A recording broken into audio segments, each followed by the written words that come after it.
अस्सलाम वालेकुम नाज़रीन, आप देख रहे हैं न्यूज़ टॉक। मैं हूं यशमीन जमाल। बैनुल-अक़वामी सतह पर पाकिस्तान की एक और बहुत बड़ी कामयाबी सामने आई है।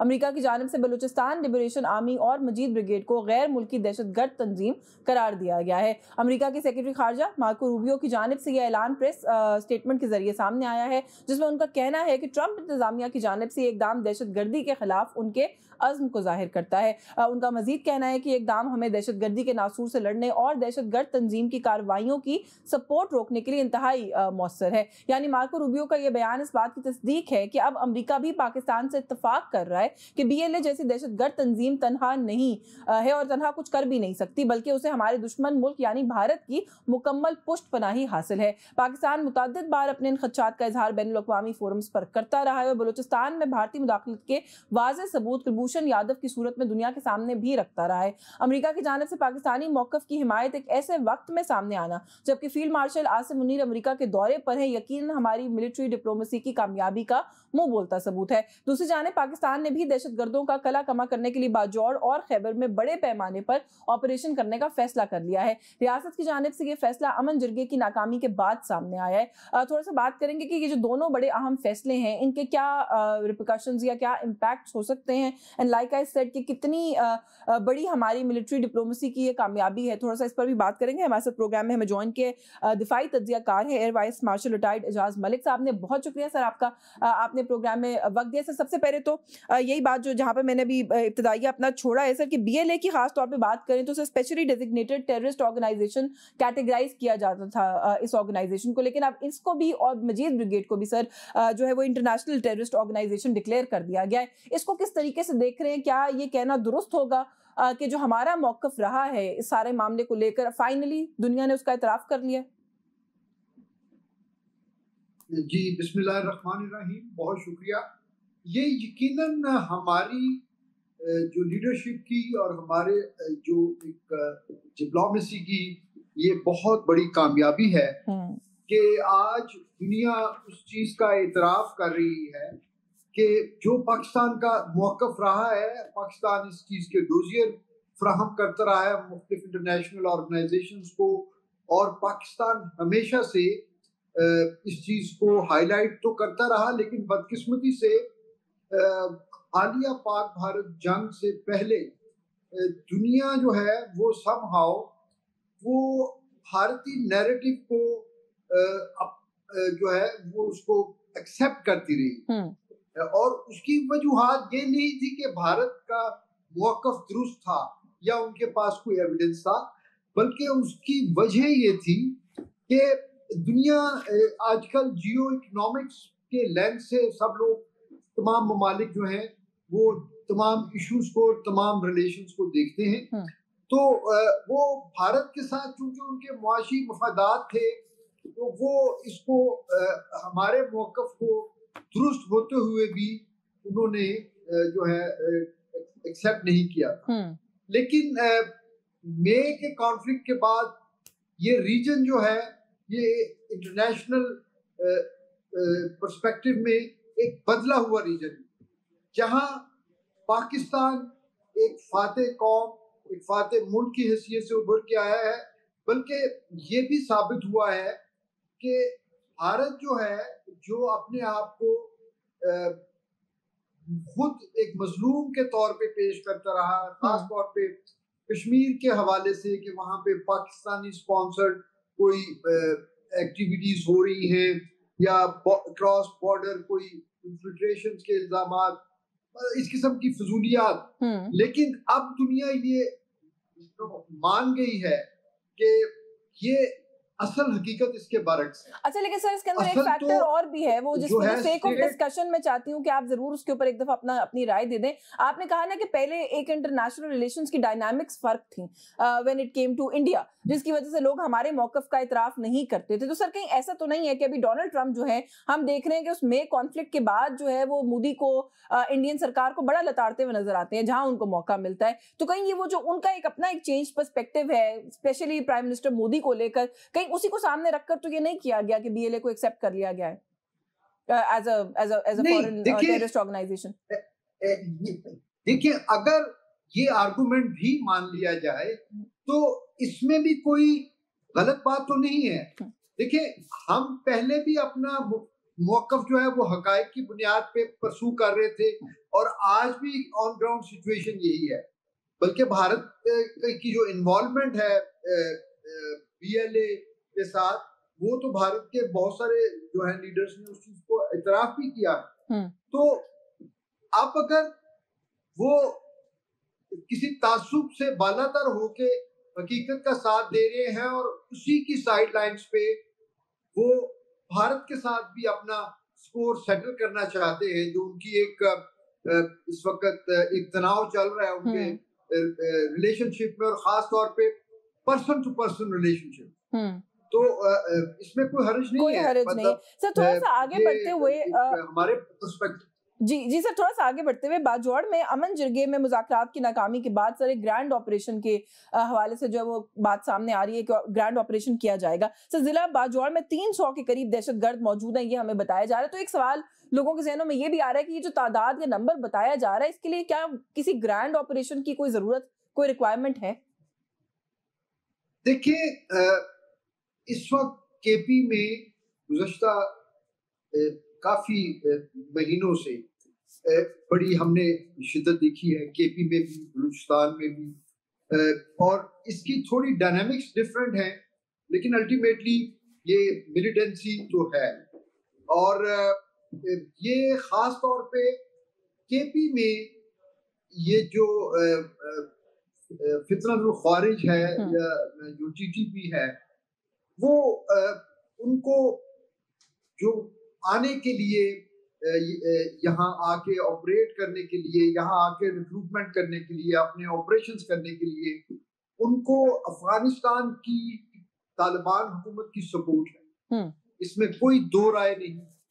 और ट्रेनिंग में, फाइनेंसिंग में, स्पॉन्सरशिप में उनको रॉ की सपोर्ट। अब अगर इतना इंटेंस किस्म की जो मिलिटेंसी हो रही हो, और स्टेट ऑफ पाकिस्तान जो है वो खुद इससे पहले भी कोशिशें कर चुकी है, और ये जिन अकाबरीन का आप जिक्र कर रहे हैं, उन्होंने भी जिरगे की सूरत में, जो कि हमारी पश्तून रवायात का एक हिस्सा है, ये पश्तून बेशक अफगान बॉर्डर के उस तरफ हो या इस तरफ हो, उनकी जो पख्तून वली है, जो उनकी ट्रेडिशनल कोड है, वो सेम है। लेकिन ये लोग तो अपने लोगों को नहीं छोड़ रहे। देखिए ना, अगर आप देखें तो ये जो 2 दहाइयों पे मुहित ये टेररिज्म है, इसमें बड़े प्लान तरीके से इन्होंने मजहबी लीडर्स को, ट्राइबल मलिक्स को, एल्डर्स को इन्होंने टारगेट किया है, ताकि वो जो एक इंस्टीट्यूशन था मलिक्स का, ट्राइबल जिरगे का, उसको कमजोर किया जा सके। तो लेकिन सर इसका एक एस्पेक्ट ये भी है, लेकिन आपने शायद पार्शली इस क्वेश्चन को आंसर कर भी दिया है कि 2 दिहाइयों में सर हमने इन इलाकों में मुतअद्दिद ऑपरेशंस किए भी हैं, और सर उसके बाद हम ये देखते हैं कि अनफॉर्चुनेट है, लेकिन ये लोग ज्यादा ताकतवर होकर हम देखते हैं कि दोबारा उभरते हैं। अब जहाँ पे जदीद टेक्नोलॉजी की बात है, अब हम देख रहे हैं ड्रोन्स के इस्तेमाल की बात है, वो तो that part of the question you I think answered, जब आप कहते हैं कि भारत, अफगानिस्तान, वहां से इनको फाइनेंशियल और ट्रेनिंग की सपोर्ट हासिल है। लेकिन सर अदरवाइज ऑल्सो ये जो दोबारा फिर भी कहीं से रीग्रुप होके आ जाते हैं, उस एस्पेक्ट को हम कैसे काउंटर कर सकते हैं? ऑपरेशन तो हम फिर अनाउंस कर रहे हैं, लेकिन ये दोबारा साइकिल नहीं चलेगा। देखिए, इससे पहले अगर आपको याद हो, APS के इंसिडेंट्स के बाद हमने एक बड़ा अच्छा वेल प्लान्ड और वेल एग्जीक्यूटेड ऑपरेशन ज़र्ब-ए-अज़्म के नाम से किया था, और फिर उसके बाद आप देखें तकरीबन 10 से 11 साल तक इन इलाकों में अमन रहा। वहां पे फौज की सपोर्ट से बहुत सारे तरक्याती मंसूबे भी किए गए, वहां पे इंफ्रास्ट्रक्चर डेवलपमेंट हुई, वहां पे स्कूल, कॉलेजेस, इंस्टीट्यूशन बने। तो ये 10 साल इसलिए खैरियत से गुजरे कि उस वक्त के ऑपरेशन ने इन ख्वारिज की कमर तोड़ दी। लेकिन जाहिर है वो सब लोग तो खत्म नहीं हुए, क्योंकि बॉर्डर फोर्स था, उनकी लीडरशिप यहाँ से फरार होके वो निंगरहार और कुन्नड़ प्रोविंसेस में चली गई अफगान साइड पे, और वो वहां पे भी थोड़ा डोरमेंट रहे। इक्का दुक्का ऑपरेशन वो करने की उनकी कैपेसिटी जरूर थी, लेकिन वो वहां पे डोरमेंट थे और यहाँ पे जो उनकी बाकियात थी वो भी अंडरग्राउंड चले। तब्दीली क्या आई है? तब्दीली ये आई है कि जब इंटरनेशनल फोर्सेस जो हैं वो 20 सालों के बाद काबुल से चली गई, तो वहां पे तालिबान रजीम इंटरिम गवर्नमेंट की सूरत में वहां पे आ जी, तो उनके साथ उनकी एक नजरियाती, एक एथनिक, वो उनकी अलाइनमेंट है। हाँ। तो उस सपोर्ट की वजह से वो रिसर्जेंस हुई।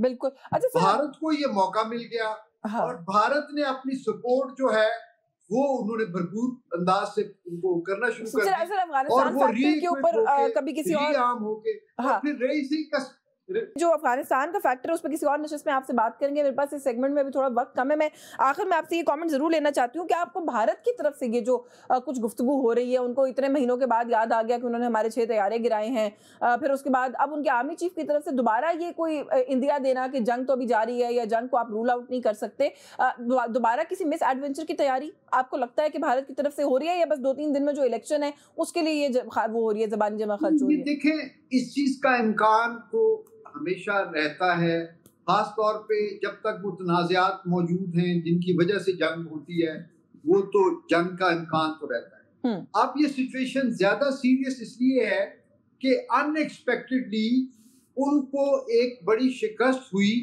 और वो अभी तक अपनी शिकस्त के जख्म चाट रहे हैं। तो जब आप डेस्परेट होते हैं तो फिर आप अपने दुश्मन से किसी भी तरह का जो है ना वो रिएक्शन या रिटेलिएशन जो है वो एक्सपेक्ट कर सकते हैं।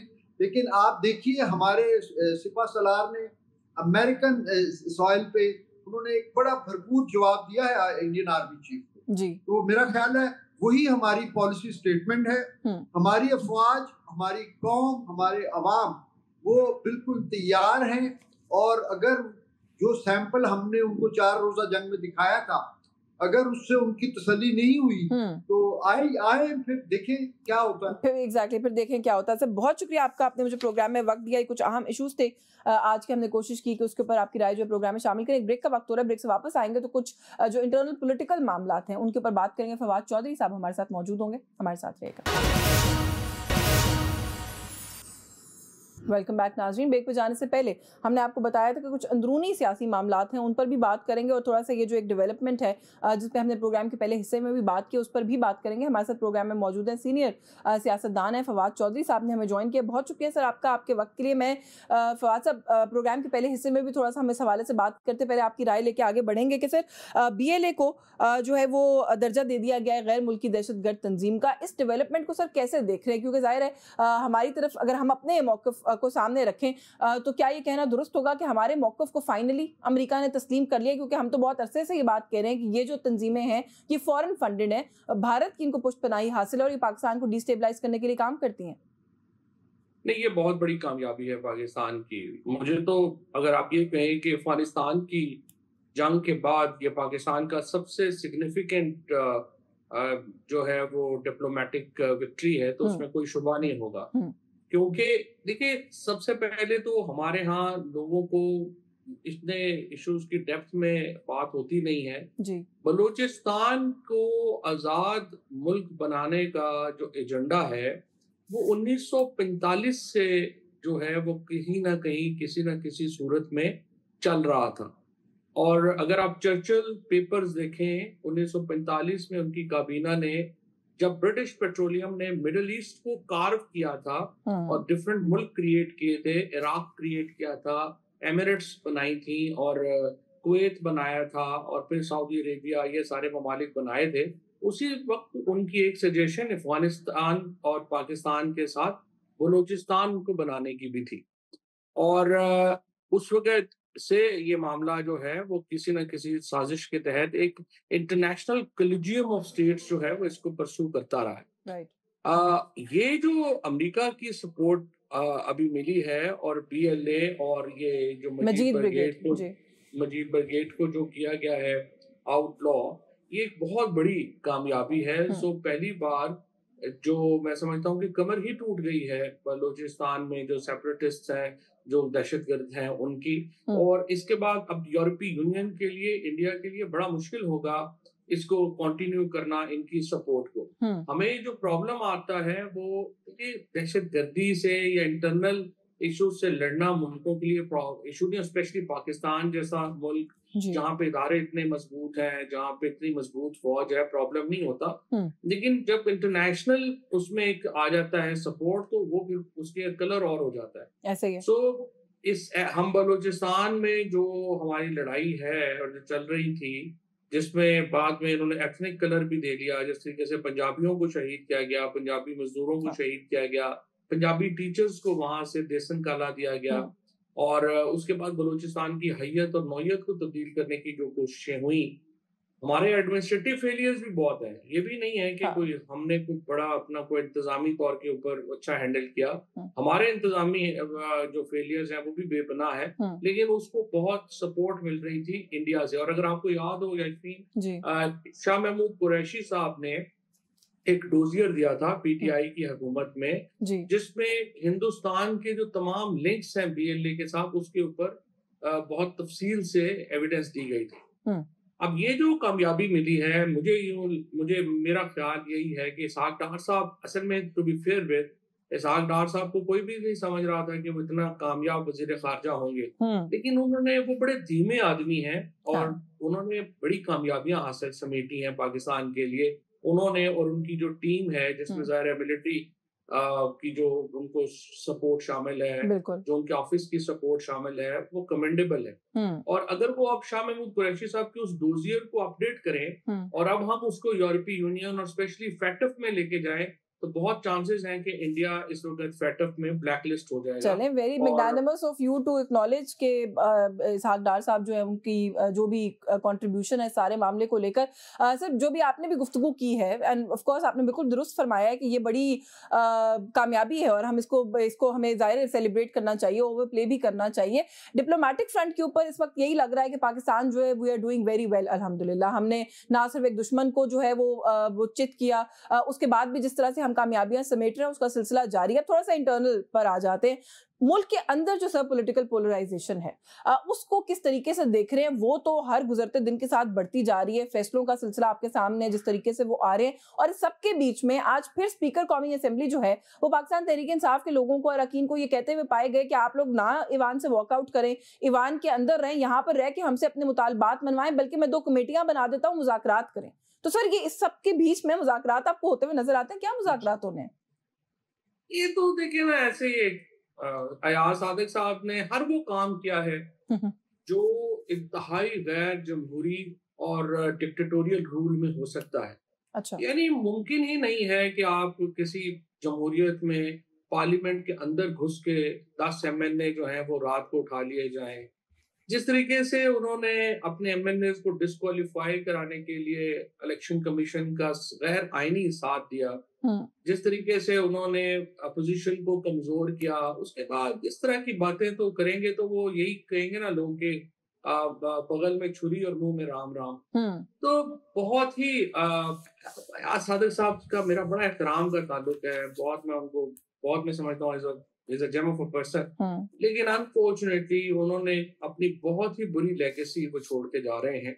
No speaker would like to be remembered as Ayaz Sadiq साहब विल बी रिमेम्बर्ड। जिस तरीके से उन्होंने अपोजिशन को कमजोर किया, आइन को त्याग दिया, पीछे कर दिया, उन हालात में जाहिर है हालात भी मुश्किल हैं, लेकिन फिर भी देखें इदारों में लोग जो हैं वो रेजिस्ट करते हैं, वो अपनी कुछ ना कुछ इज्जत। लेकिन हुकूमती अरकान से अगर बात करें तो वो तो कहते हैं क्रेडिट दें अयाज सादिक साहब को कि पीटीआई जैसी जमात जो कि बिल्कुल फ्लेक्सिबल नहीं हो रही थी, एक दफा मेज पर बिठा दिया पहले। वो कहते हैं भागे भी पीटीआई वाले उस मुज़ाकरात के मेज से खुद, लेकिन कोशिश या एफर्ट तो अयाज सादिक की थी। नहीं तो उसका क्या नतीजा निकला? वो तो एक यूजलेस एफर्ट थी, इसी तरह की यूजलेस एफर्ट आप भी वो कह रहे हैं, वो दोबारा ऑफर कर रहे हैं कि कर लें। अच्छा सर, थोड़ा सा coming down to the decisions also, क्योंकि आपको पता है कि अब एक वो है रेले में फैसला आता है, 13 लोग जो है उनको 10 साल की सजा, 17 लोगों को 10 साल की सजा।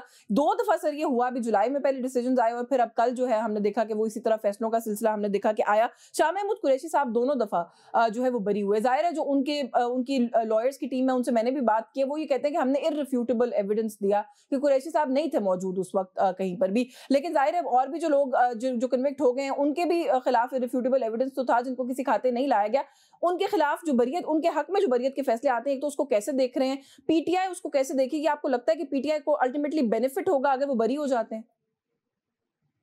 शाह महमूद कुरैशी साहब की बरियत ही एक उम्मीद की किरण है इस सारे अच्छा। अंधेरे में। अगर शाह महमूद कुरैशी साहब जो हैं वो बाहर आ जाते हैं, वो बैलेंस्ड आदमी हैं और 2 साल उन्होंने कुर्बानी दी है, जेल रहे हैं बाकी लोगों के साथ। मेरी नज़र में वो एक बड़े सुलझे हुए आदमी हैं, पॉलिटिशियन हैं और अगर वो बाहर आ जाते हैं और थोड़ा बहुत पीटीआई की फैसला साजी में इमरान खान उनको किरदार देते हैं जो अभी तक नहीं थे।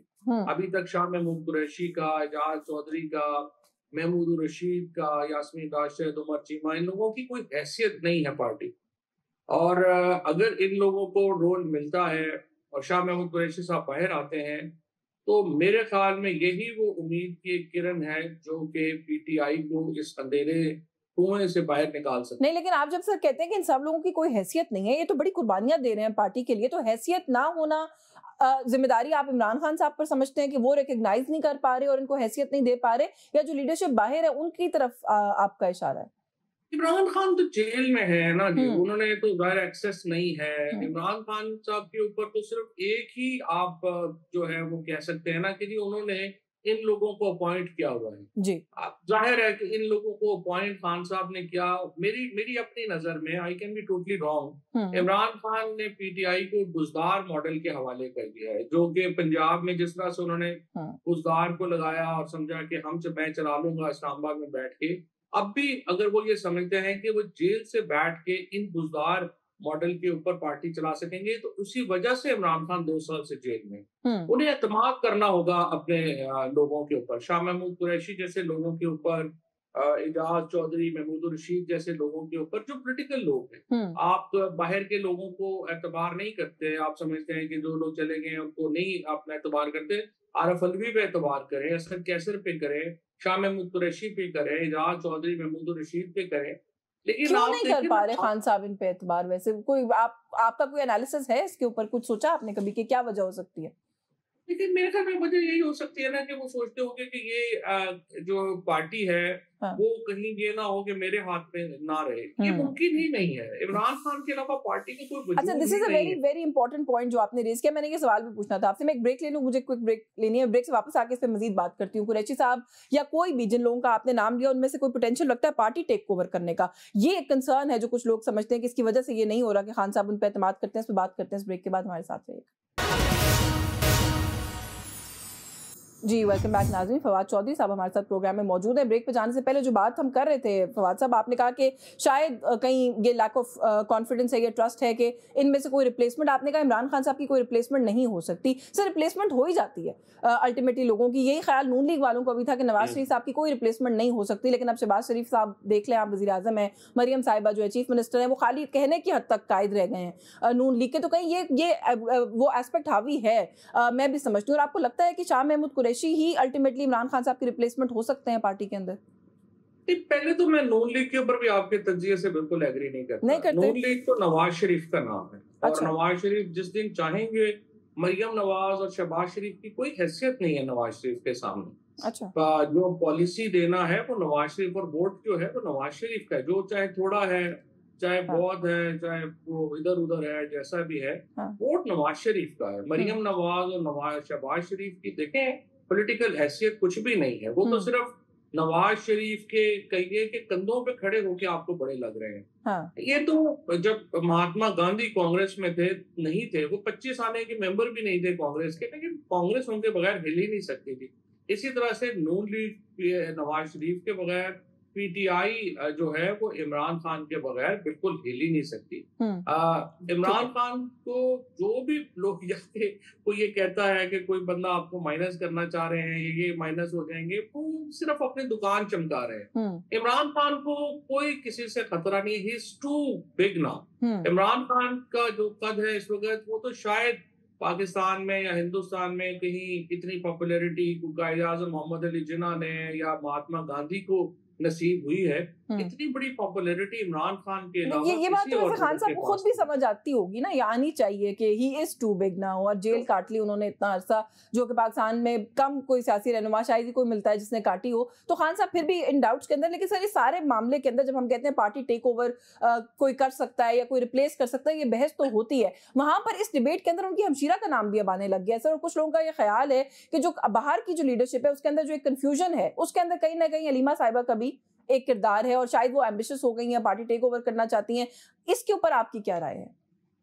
देखिए, पहली बात तो ये है कि हलीमा खान जो है ना, जो थोड़ा बहुत मैं उनको जानता हूँ, देखिए वो भी एक ऑनेस्ट खातून है। वो ऐसा उनका नहीं है कि उनका दिल, और ये इमरान खान की अपनी भी एक, आप समझे इसको प्रॉब्लम कह लें या इसको खूबी कह लें, कि इस फैमिली में ये है कि ये जो दिल की बात है ये अपने आप को बहुत छुपा नहीं सकते। ठीक है। तो हलीमा खान भी जो है वो वैसी ही इमरान खान का, सोहेल बड़ाई साहब ने लिखा है कि रेप्लिका है, वो रेप्लिका ही है। वो भी एक ऑनेस्ट औरत है, उनको भी जो लगेगा, वो उनको लगेगा कि मैं सही नहीं कर रहा, तो वो कहेंगे कि ये बिल्कुल अपना ऐसे ही कर रहा है, जो उनके दिल की बात है। शी कैन बी रॉन्ग, ये तो नहीं कि हर जगह वो सही है, बल्कि बहुत सारी जगहों पे वो गलत है। ठीक है। But to be fair with, उनका कोई ऐसा इंटेंशन आपके ख्याल में अगर होता तो वो काफी उसके बारे में ऊपर होती। सर कमिंग बैक यशविन, यहाँ पे दोबारा मैं आपको एम्फेसिस करता हूँ, देखिए कोई पार्टी, इमरान खान इतने बड़े हैं कि कोई पार्टी में, उनकी फैमिली में, पार्टी में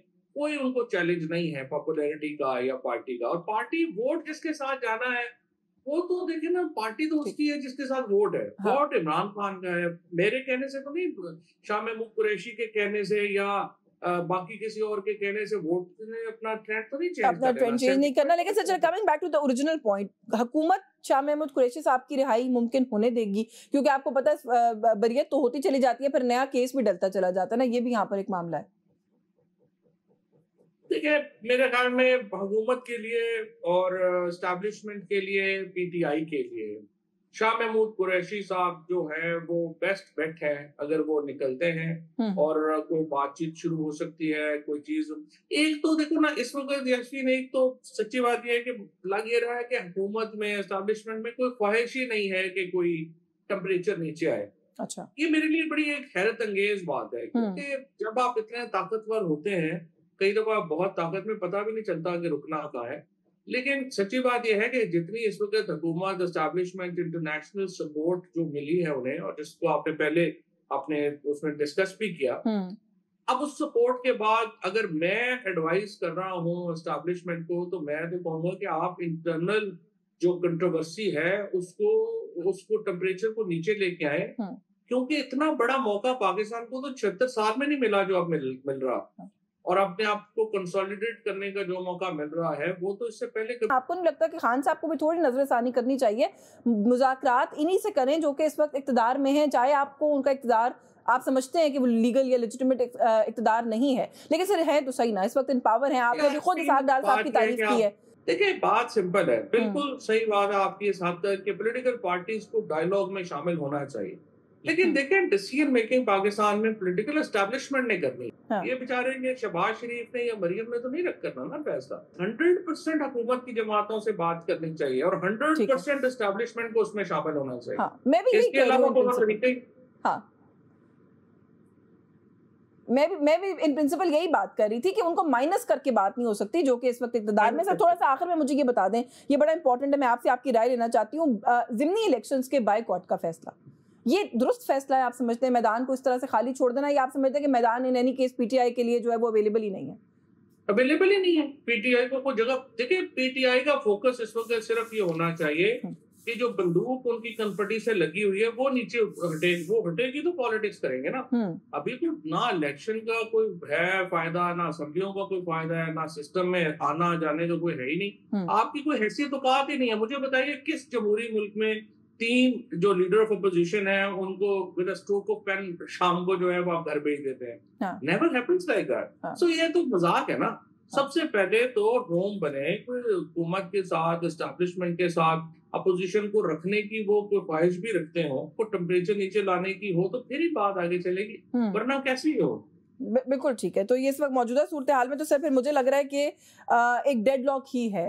जो आपने गवर्नमेंट का रवैया भी एनालाइज कर दिया, खान साहब के एंड से जो आप समझ रहे हैं कि कौन लीड करे, खान साहब आप समझ रहे हैं उसमें मिस कैलकुलेट कर रहे हैं, तो फिर एक डेडलॉक ही है सर। अभी तो डेडलॉक है, अभी तो मुझे नहीं लग रहा कि कोई सूरत हाल आगे आगे बढ़ती तो जाएगी। आपका बहुत शुक्रिया फवाद चौधरी साहब, आपने मुझे प्रोग्राम में वक्त दिया। फवाद चौधरी साहब हमारे साथ प्रोग्राम में मौजूद थे। न्यूज़ टॉक से आज के लिए बस यही कुछ, मुझे इजाजत दीजिए। अल्लाह हाफिज।